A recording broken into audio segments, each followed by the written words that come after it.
Hello.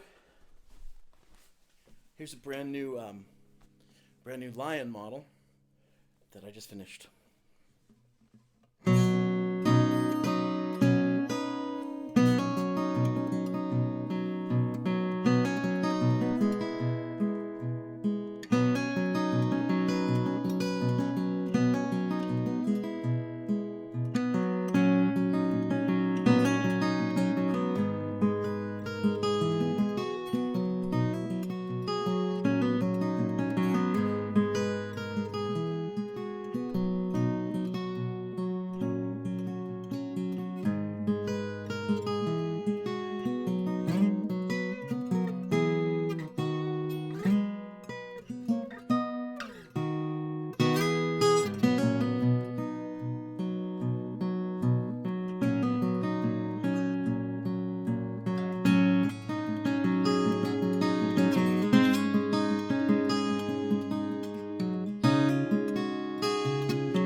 So I love I love wood that has a story, and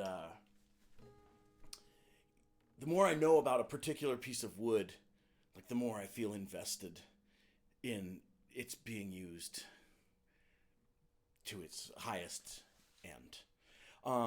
So I got this. I made this guitar recently, and this has all storied wood in it.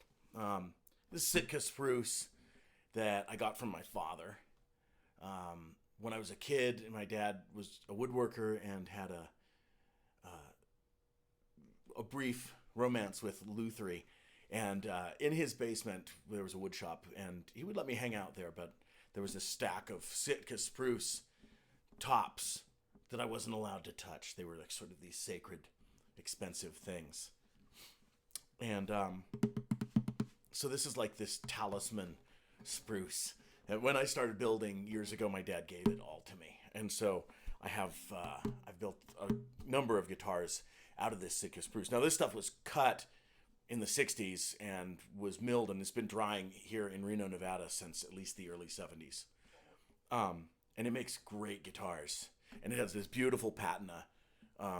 The wood is naturally aged, all those 40 some years. So then I got this wood. This is Cuban mahogany, and I got this from a friend of mine, a retired woodworker, who had bought 10 or 12 large boards from his art teacher at UCLA in the 50s, and his art teacher had purchased them from a wharf in Havana in 1938. And when I got them, they still had the markings on them from Havana before I resawed them. So I just love, knowing that wood was sitting around all those years and waiting to be made into something. And I hope that I honored it by making this particular instrument. This is a Lion, and it's got a bunch of features that make it pretty posh. The cutaway, for one, for getting access to the higher frets. One of my favorite features I do is this player's side port, which allows all this good information that you normally don't hear when you're playing, because unless you drape your head over the front of the guitar, there's a lot of detail coming out of this, high frequency detail that you just can't hear unless you're in front of the instrument. And so this sound port allows some of that goodness to leak out and be enjoyed by the person who's operating the guitar, which is like 99% of the time you're playing for yourself anyway. So why not enjoy that goodness?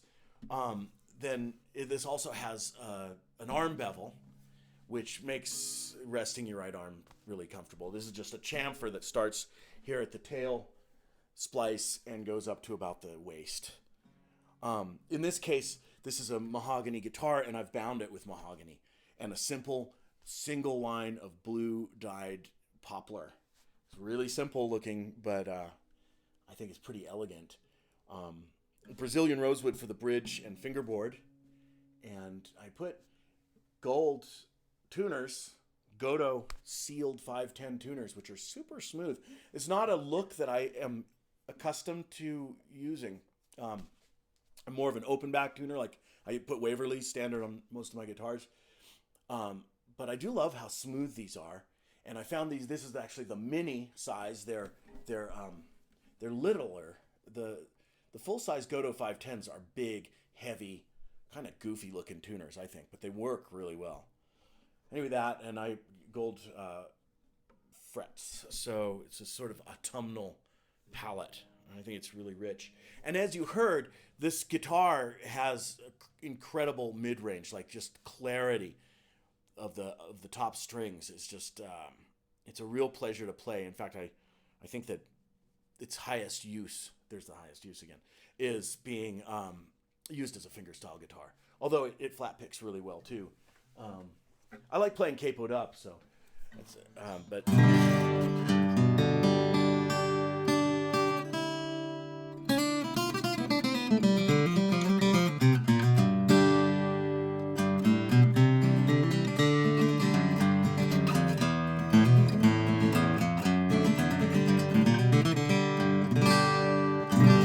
so even though this is a small guitar, 14 1/4 inches across here on the lower bout, it still produces a huge amount of bottom end. And I've said this before, a smaller guitar is not necessarily a quieter guitar. You tend to, it's more difficult to elicit the big fat bottom end like you get on a bigger guitar. So it has a different voice, but it's by no means bass deficient. And with the smaller top is activated more easily by higher frequencies. This is my unscientific observation. So these smaller body guitars have tend to have a really rich mid-range and high end. So for lead work, it's just like super present and very pleasant to play because you don't have to work that hard, and everything you give it gives back. And